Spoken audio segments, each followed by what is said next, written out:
Se fosse 100 metros, seria quanto? 600, né? 600 metros. A 6 quilômetros? Parabéns, Nilson. Viu, Nilson? Você chegou perto, bateu na trave.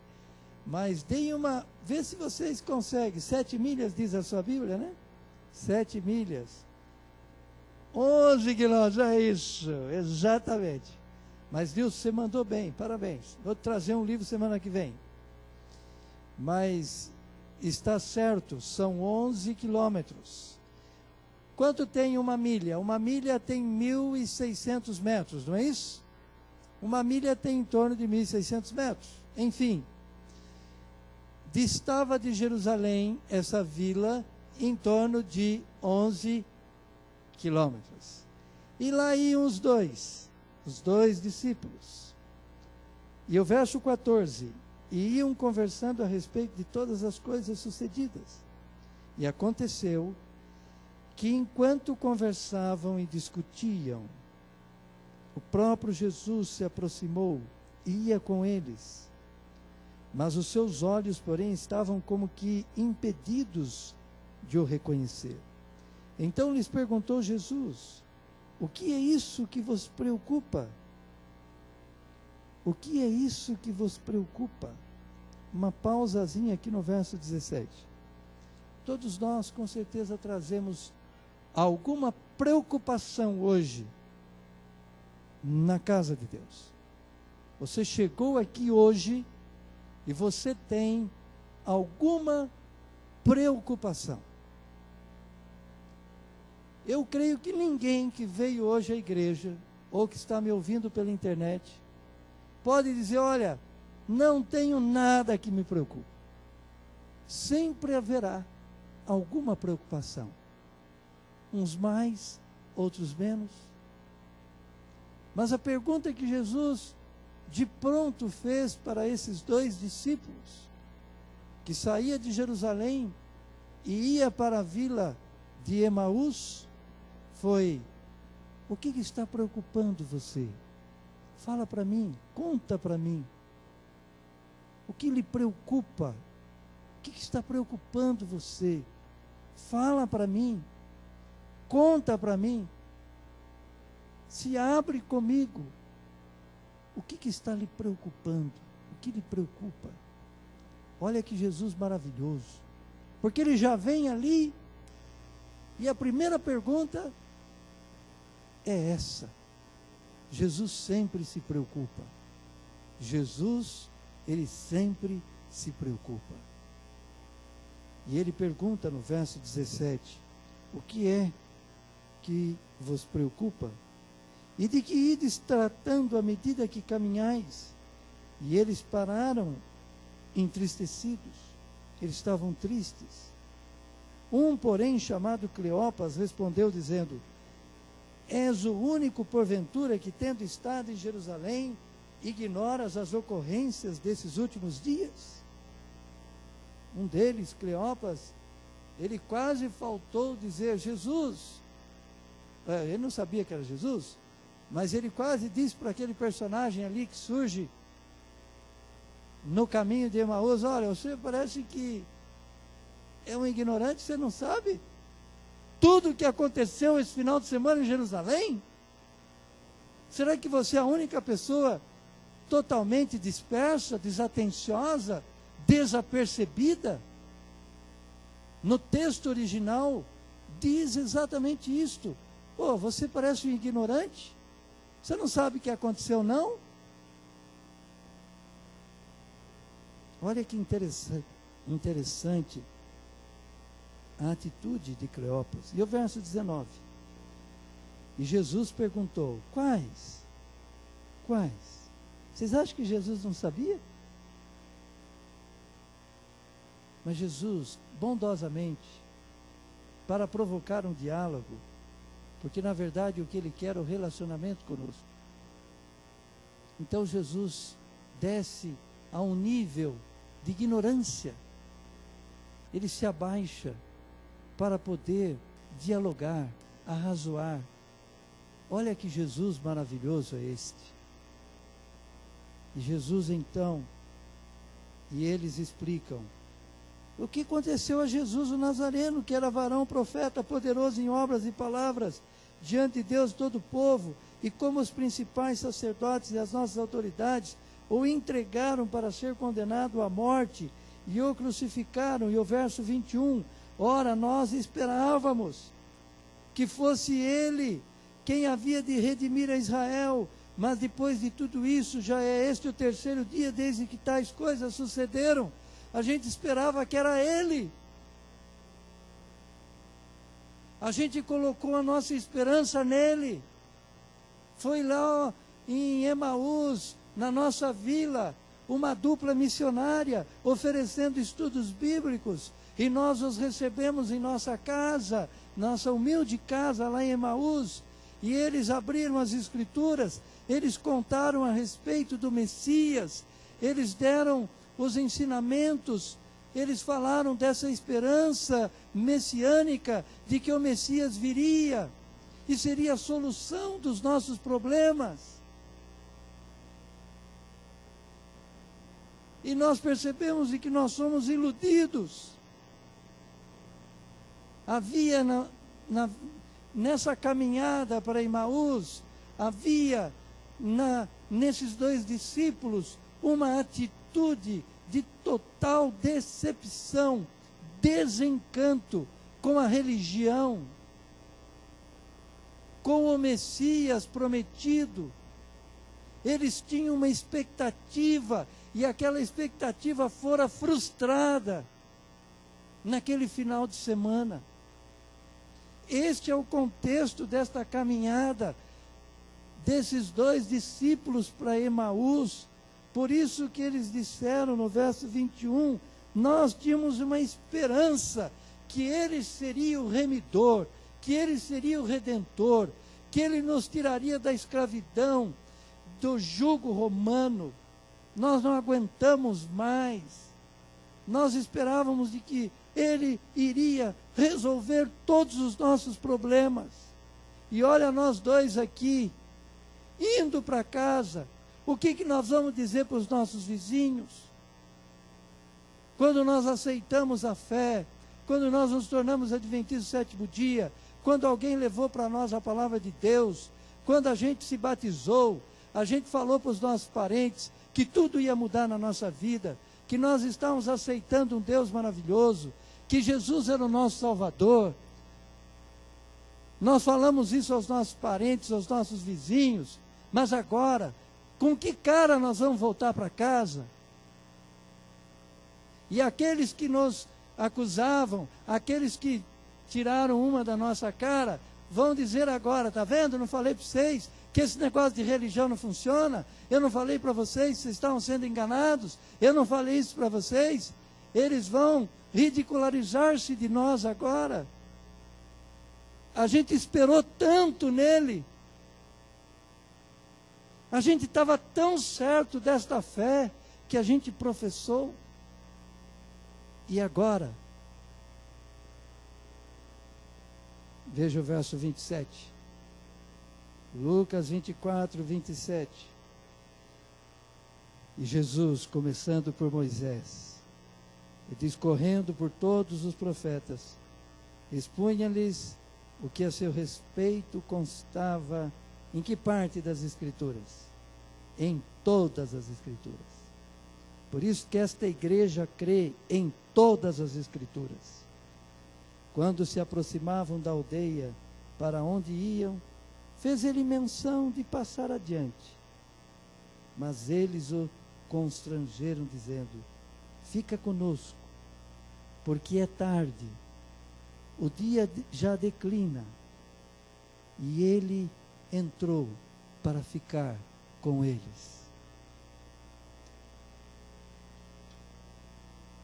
Esse relato deste encontro, ele tem algumas características, peculiaridades e algumas lições muito especiais para nós que vivemos hoje no século 21. Lá na pequena vila, na pequena aldeia de Emaús, esses dois se converteram a Jesus Cristo.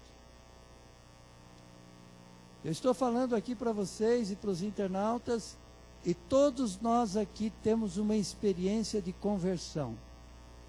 A minha é diferente da sua, a sua é diferente da Lu, a do Moisés é diferente da do Edson, a do Edson é diferente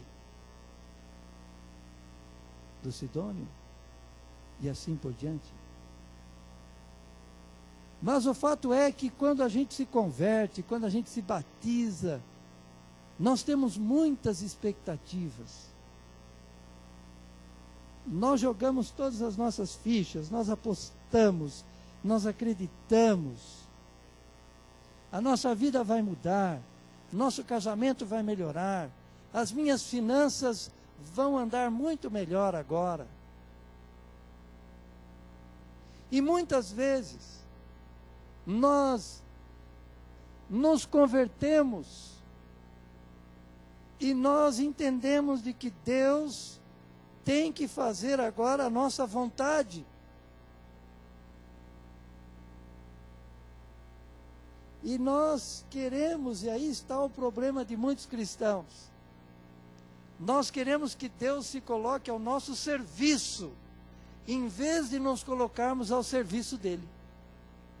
A serviço dele. Não é verdade? Muitas vezes isso acontece. Nós queremos agora que Deus se coloque à nossa disposição e nos sirva. E esquecemos de nos colocar à disposição e ao serviço dele. E aí começam a surgir alguns problemas na nossa fé, na nossa caminhada para o lar eterno. E aqueles dois discípulos foram para Jerusalém, porque naquele final de semana aconteceria a grande festa comemorada pelos judeus, que era a Páscoa.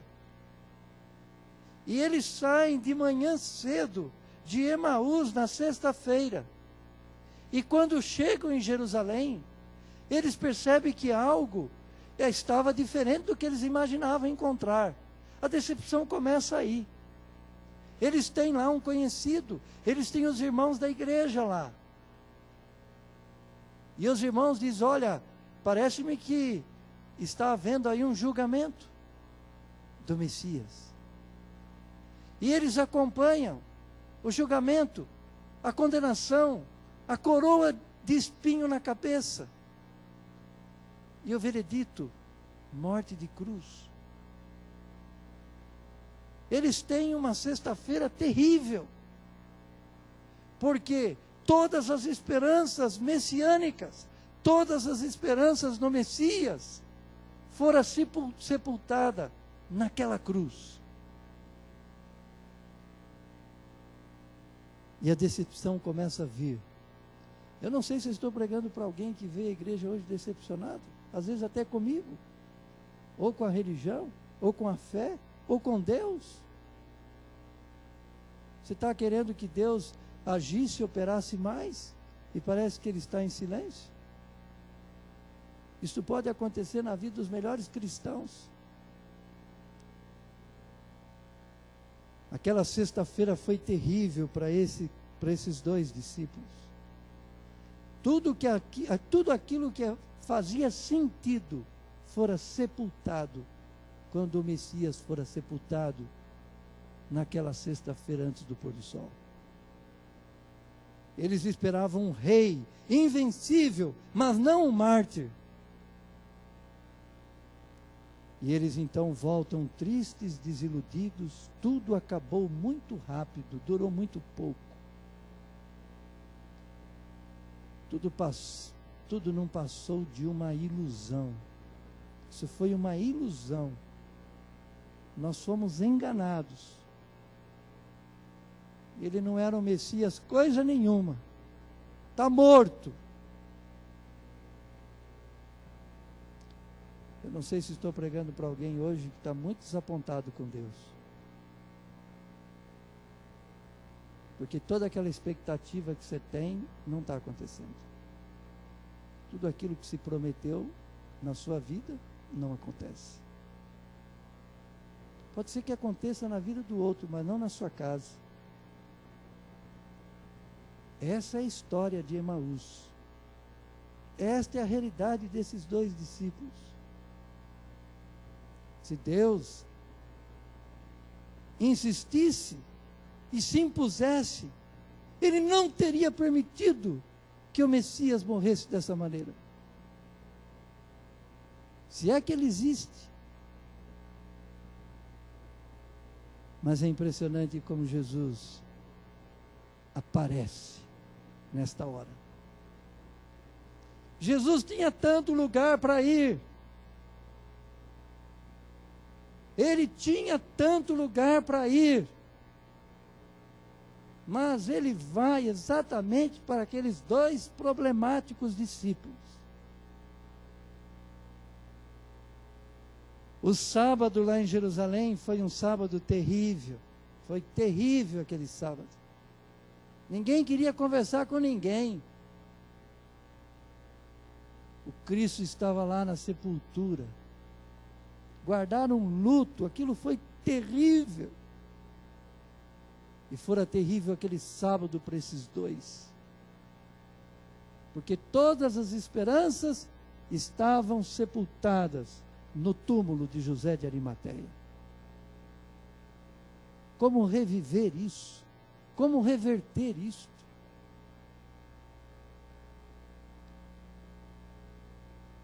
Domingo de manhã, Jesus ressuscita. E ele tinha tanto lugar para dizer: olha, eu estou aqui, eu ressuscitei. Mas esse Jesus maravilhoso se preocupa com dois cabeças duras. Se preocupa com dois discípulos desorientados, decepcionados, desiludidos, que estavam dispostos a abandonar tudo, desapontados com a fé, com Deus, com a religião, nada mais fazia sentido. Mas esse Jesus maravilhoso, ele vai para aqueles dois. O relato diz que eles não só conversavam, mas o que eles faziam? Eles discutiam, porque quando você está desiludido, decepcionado, é muito fácil você também partir para a briga, para a discussão.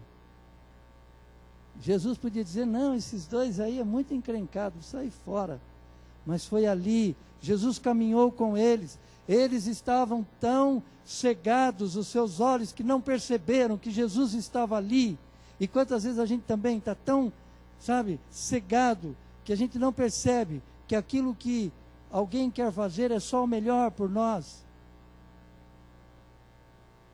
E às vezes a gente se desagrada por uma questão apenas, sem levar em conta todo o esforço e sacrifício que aquela pessoa tem feito em nosso favor. E a gente coloca tudo a perder. E eu fico pensando, quando Jesus começa a abrir as Escrituras e explicar para eles, calmamente, pacientemente, Jesus dá um estudo bíblico. Para ali debaixo de uma árvore, e eles não se apercebem, os olhos ficam cegados. Você sabe que Satanás muitas vezes cega os nossos olhos, para você não ver Jesus, a mão de Deus, a intervenção de Deus. Por isso que às vezes você tem um coração tão ingrato, por isso que às vezes você tem tão dificuldade de expressar gratidão, por isso que às vezes você, em vez de servir, você quer ser servido. Seus olhos ficam como que cegados, seu entendimento.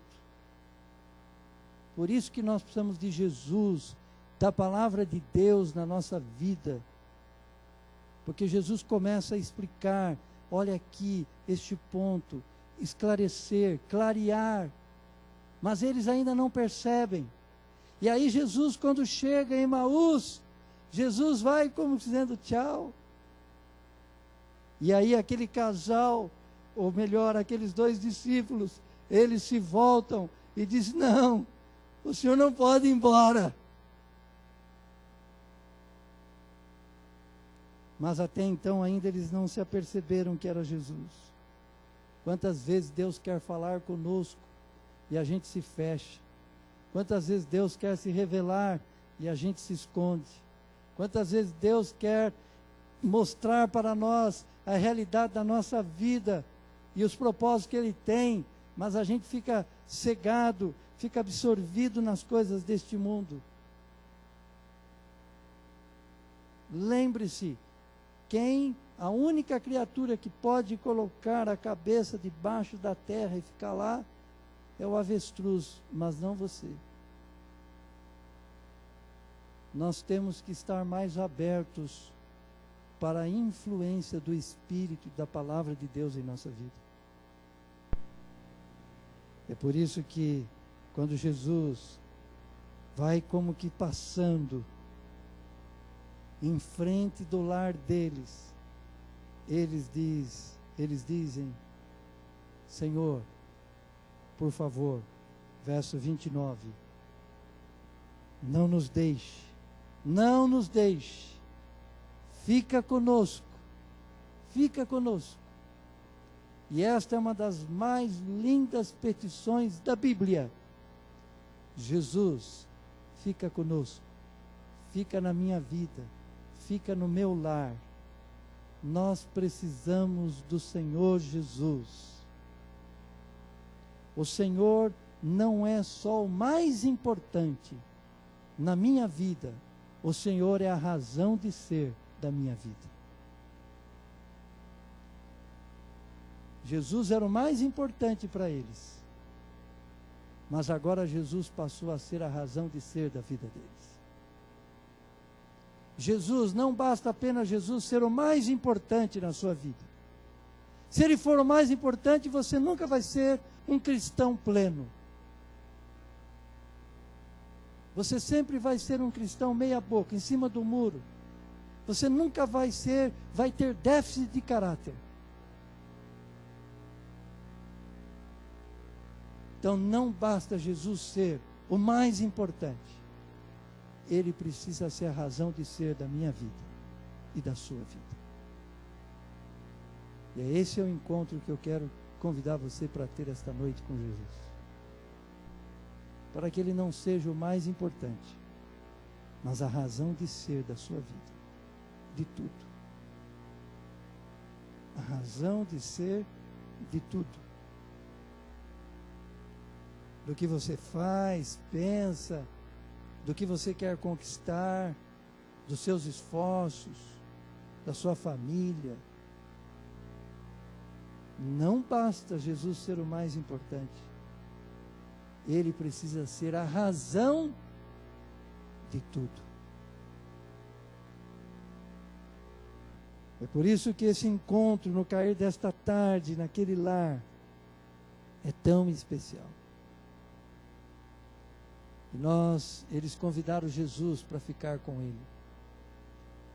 Nós precisamos também convidar Jesus para compartilhar da nossa existência, da nossa casa, do nosso carro, da nossa comida, dos nossos relacionamentos, do nosso dinheiro.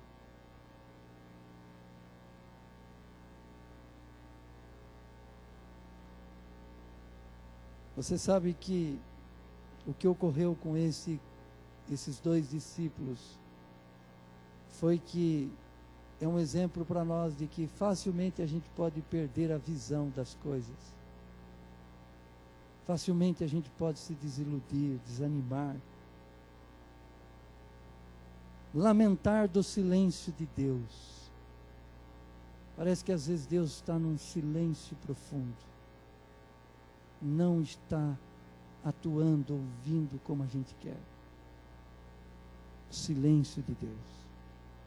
Parece que Ele se oculta no silêncio. E esse silêncio incomoda a gente. O aparente silêncio de Deus. A ausência de Deus. As suas respostas não vêm. E você pede, você busca, você se esforça. E parece que não vem. Parece que quanto mais precisamos, Ele nos abandona. Mas vamos avaliar a nós mesmos nesta noite. Porque para muitos Deus é como o gênio da lâmpada.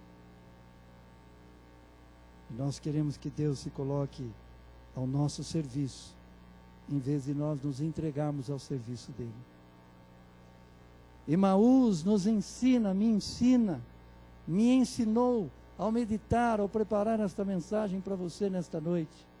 Emaús aponta, me ensina que vale a pena confiar em Deus, no seu amor, sabedoria e misericórdia, ainda que a gente não entenda tudo que está acontecendo conosco.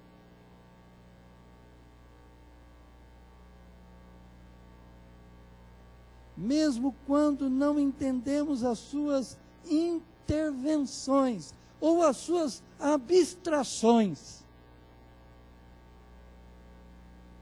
Intervenções e abstrações.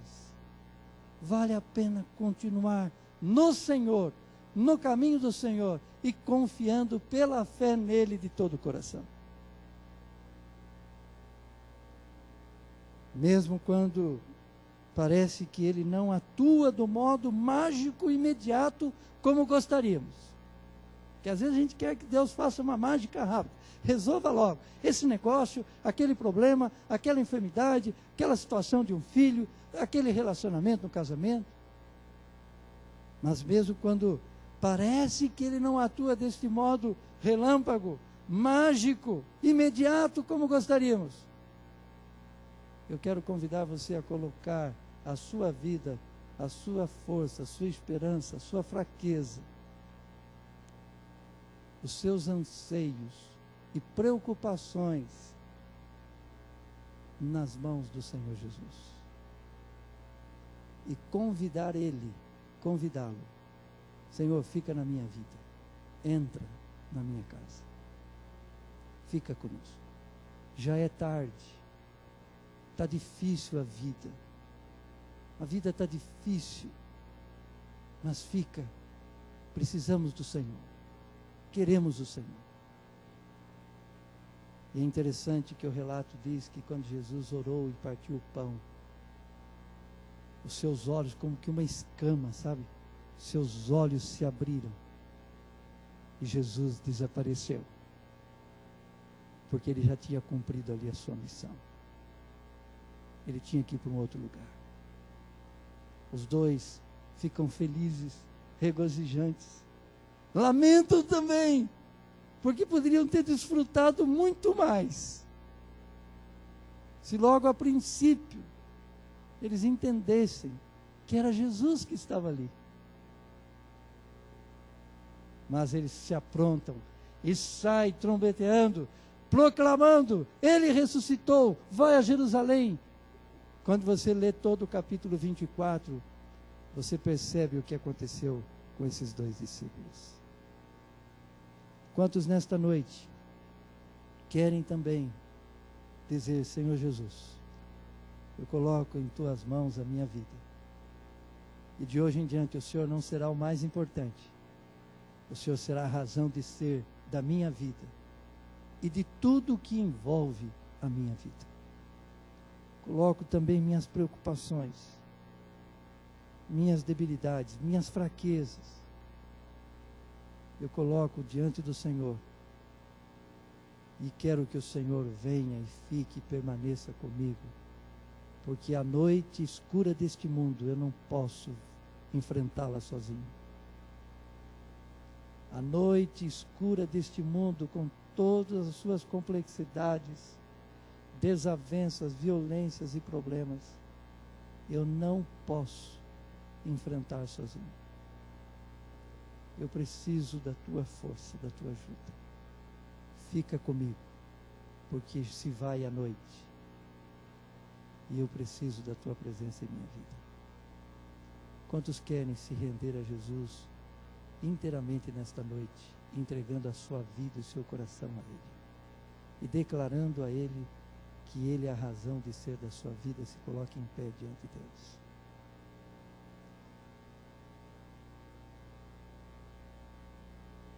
Ó Deus, obrigado por mais um encontro com a vida.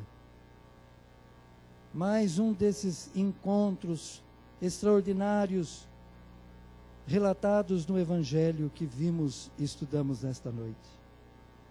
Nós nos sentimos como os discípulos de Emaús muitas vezes, vacilantes, preocupados em demasia com coisas que não deveríamos estar. Muitas vezes nossa fé vacila, muitas vezes nós questionamos as suas intervenções ou abstrações, questionamos o teu aparente silêncio. Mas, ó Deus, perdoa a fraqueza de fé que muitas vezes temos tido. E nesta noite, a semelhança desses dois discípulos de Emaús, nós queremos pedir que o Senhor venha habitar em nosso coração, na nossa vida e no nosso lar. Nós declaramos de que o Senhor não é o mais importante agora, mas o Senhor é a razão de ser da nossa vida. É para o Senhor que vamos viver, e é no Senhor que vamos enfrentar as nossas batalhas, sabendo de que seremos vitoriosos. Despeça-nos a todos com a tua bênção e a tua paz. Abençoe os nossos internautas que estiveram conosco, em nome de Jesus. Amém.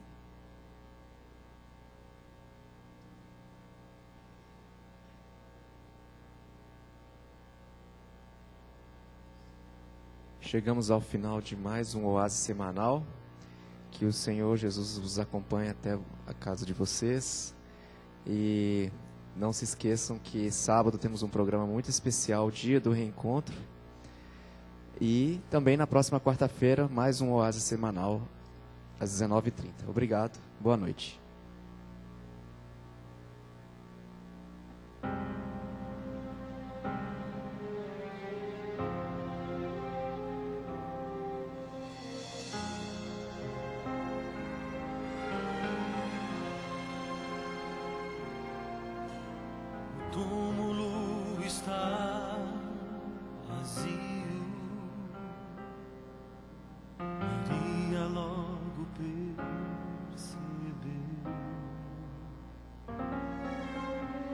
Aquele que ali dormia, do sono eterno reviveu. Um anjo poderoso seu nome chamou, das cadeias da morte o libertou. Ao terceiro dia a promessa se cumpriu, e logo depois ao céu subiu. Uma viagem majestosa ele começou, foi passando pelos mundos que ele mesmo criou. Foi saudado como rei, aclamado como herói, pois da guerra contra o mal saiu-se vencedor. Chega diante de seu pai e do coro angelical, uma festa preparada, ele diz: eu não posso celebrar, ainda falta um pouco mais. Muitos filhos tão queridos estão longe do lar, e comigo à mesa necessitam estar. Ainda falta você se entregar, ainda falta